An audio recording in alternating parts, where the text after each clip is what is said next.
जय माता की, जय गुरुवर की। पिछले कई दिनों से पंडोखर महाराज उर्फ गुरुशरण शर्मा के द्वारा लगातार एक झूठ बोला जा रहा है कि सन 2001 में श्री शक्तिपुत्र जी महाराज से पंडोखर बाबा की मुलाकात हुई थी। लगातार महीने भर से बार बार यह वक्तव्य उनके द्वारा दिया जा रहा है, जबकि यह बात पूरी तरह से झूठ है। अपने कई चिंतन में परम पूज्य सद्गुरुदेव योगीराज श्री शक्तिपुत्र जी महाराज के द्वारा भी यह कहा गया कि पंडोखर महाराज, तुमसे मेरी मुलाकात कभी नहीं हुई थी, लेकिन पंडोखर महाराज मानने के लिए तैयार ही नहीं है। न जाने कौन सी उनको वाहवाही मिल रही है इस बात से कि परम पूज्य सद्गुरुदेव जी महाराज से उनकी मुलाकात हुई थी। पंडोखर महाराज को यह समझ में ही नहीं आ रहा कि परम पूज्य सद्गुरुदेव योगीराज श्री शक्तिपुत्र जी महाराज ऋषि हैं, चेतनावान योगी हैं। सहज रूप से उनसे किसी की मुलाकात नहीं होती, अब होती उसी की है जिसका सौभाग्य होता है। तो इतना तो तय है कि तुम्हारा सौभाग्य इतना अच्छा हो ही नहीं सकता कि गुरुवर से कभी तुम्हारी मुलाकात हो जाए।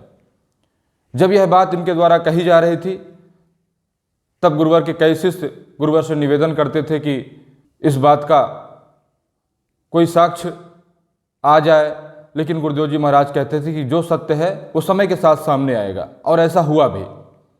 पिछले दिनों शरद अवस्थी, जो हमारे गुरु भाई हैं, संगठन से कई वर्षों से जुड़े हैं, उनका अचानक ही फ़ोन आया। उन्होंने बताया कि जो ये पंडोखर बाबा मिलने की बात कर रहे हैं, तो 2001 में गंधर्व सेन पेट्रोल पंप पर मेरी मुलाकात हुई थी इनसे, और उन्होंने बताया कि मेरे द्वारा परम पूज्य गुरुदेव जी महाराज के विषय में सारी विचारधारा की जानकारी पंडोखर महाराज को दी गई थी, और कहा गया था कि आप ये छल कपट का रास्ता छोड़ करके अध्यात्म मार्ग पर आइए, गुरुवर का आशीर्वाद प्राप्त कीजिए, समाज सेवा करिए, समाज सुधार करिए। लेकिन इन बातों को दरकिनार करके और पंडोखर महाराज अपनी ही धुन में मस्त थे।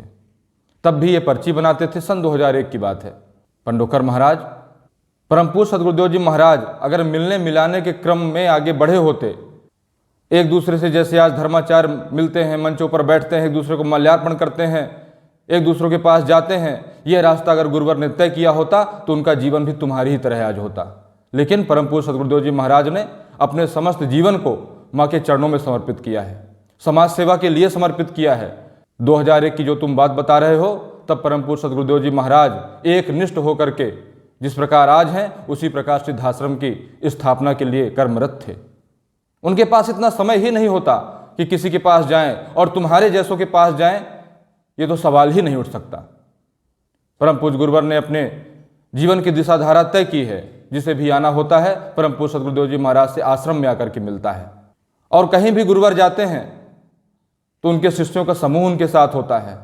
पूर्व निर्धारित क्रम होता है, ऐसे नहीं कि कहीं भी चले गए। परम पूज्य सद्गुरुदेव जी महाराज का एक एक समय, एक एक क्षण पूर्व निश्चित होता है, निर्धारित होता है। समाज कल्याण, जन कल्याण, समाज सुधार की दिशा में ही गुरुदेव जी महाराज के हर एक कदम उठते हैं। तो अगर गुरुदेव जी कहीं जाते भी हैं, तो उस समय जो यहाँ से प्रकाशित पुस्तकें हैं, पत्र पत्रिकाएं हैं, उनमें उनके क्रम प्रकाशित किए जाते हैं, प्रकाशित होते हैं। अतः यह भूल जाओ, यह झूठ बोलना बंद कर दो। इस झूठ का कोई अर्थ नहीं है।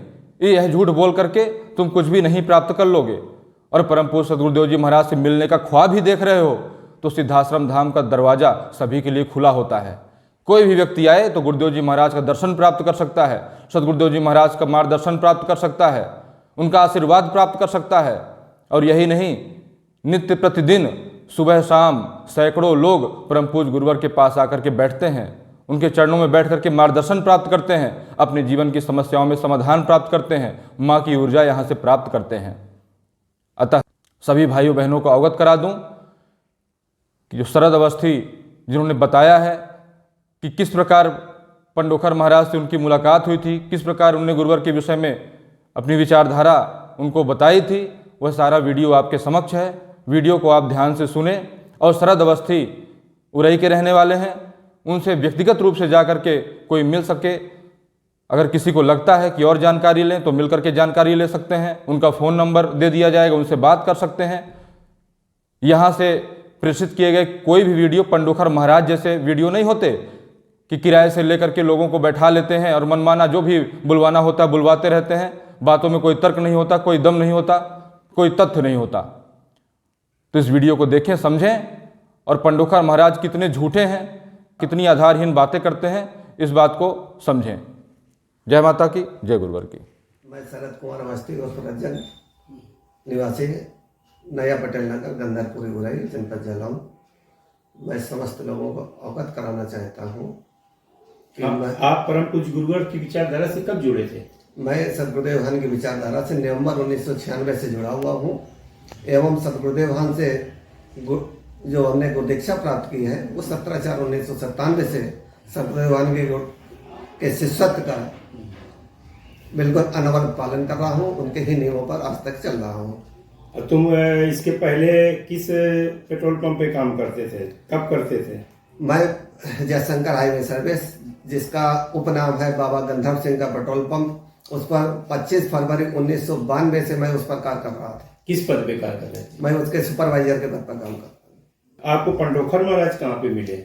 ये पंडोखर महाराज हमें उसी बाबा गंधर्व जयशंकर हाईवे सर्विस पर ही, जो हमारा जिस पेट्रोल पंप पर मैं कार्यरत था, उस पर हमारे साथ काम करने वाले हमारे मुनीम जी श्री भगवान सरोज श्रीवास्तव जी, जो खत्म हो चुके हैं, उन्हीं के घर पर ये पंडोखर महाराज, जो जिनका नाम गुरुचरण शर्मा है, ये उन्हीं के साथ हमारे पेट्रोल पंप पर आए हुए थे। क्या वो उसके घर में रुकते भी थे? हाँ, वो मुनीम जी के घर पर रुकते भी थे। हमारी जो पेट्रोल पंप की मालकिन है, उनके बड़े भाई साहब की तबीयत खराब हुई, वो अपने बड़े भैया को लेकर के इनके दरबार में पहुंचे थे। इन्होंने तंत्र क्रियाओं के द्वारा उनको ठीक करने का आश्वासन दिया। उस एवज में उन्होंने उनसे 20,000 रुपए भी लिए और कहा कि मैं तंत्र मंत्र के द्वारा इनको ठीक कर दूंगा। इन्होंने तांत्रिक हवन भी किया, उनसे अष्टधातु की कीलें भी मंगवाई, लेकिन वो उनको ठीक नहीं कर पाए। क्या उनकी मृत्यु भी हो गई? हाँ, उनकी मृत्यु भी हो गई।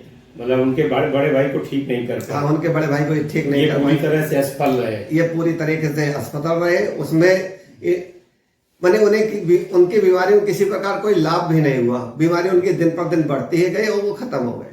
अच्छा, ये जो है पेट्रोल पंप में आपसे कब मिले थे? ये पेट्रोल पंप में हमसे जुलाई 2001 में। जब मिले थे तो आपने क्या अपने परम पूज्य गुरुवर के बारे में इनको बताया था? हाँ, जब ये मिले तो हमने इन्हें अपने परम पूज्य सदगुरुदेव भान के बारे में, गुरु जी के बारे में बताया था कि आप भी नशा मुक्त, मांसाहार मुक्त, चरित्रवान एवं चेतनावानों का जीवन जीते हुए जो ये आडंबर करते हैं, जिसमें ना तो आपका हित है ना जनता का हित है, आप भी इन विचारधारा को छोड़ करके आप भी हमारे सदगुरुदेव भान की विचारधारा को अपनाएं। उसमें आपका भी कल्याण होगा, आने वाले भक्तों का भी कल्याण होगा। लेकिन इन्होंने हमारी बात को अनसुना कर दिया। अच्छा, तो ये पंडोखर सरकार जो गुरुचरण शर्मा है, जब इनसे मुलाकात हुई थी तो उसके बाद क्या कभी गुरुजी से इनकी मुलाकात हुई है? नहीं, गुरुचरण शर्मा से गुरुजी की मुलाकात कभी नहीं हुई है। जो ये वीडियो में अपने दावा कर रहे हैं कि 25 वर्ष पहले बाबा गंधर्व सिंह के पेट्रोल पंप पर हमारी सदगुरुदेव भान से मुलाकात हुई थी, इनकी सदगुरुदेव भान से मुलाकात नहीं हुई थी। इनके हमारे सदगुरुदेव भान के शिष्य यानी मुझसे शरद कुमार अवस्थी और रज्जन भैया से इनकी मुलाकात हुई थी, वो भी 21 वर्ष पूर्व 2001 में। तो ये सरासर झूठ बोल रहे हैं? ये टोटल सरासर झूठ बोल रहे हैं। शर्मा जब आपसे मिले थे तो इनकी उम्र कितनी रही होगी? उस समय कितना पैसा लिया करते थे पर्ची बनवाई पर? जब गुरुचरण शर्मा हमसे मिले थे तब इनकी उम्र 18 या 19 वर्ष रही होगी। उस समय ये अपने यहाँ दरबार लगाने का या पर्ची बनवाने का जो शुल्क लेते थे वो 21 रुपए लेते थे, जो आज बढ़ करके ये 13,000, 21,000, 51,000 रुपए तक हो गए हैं।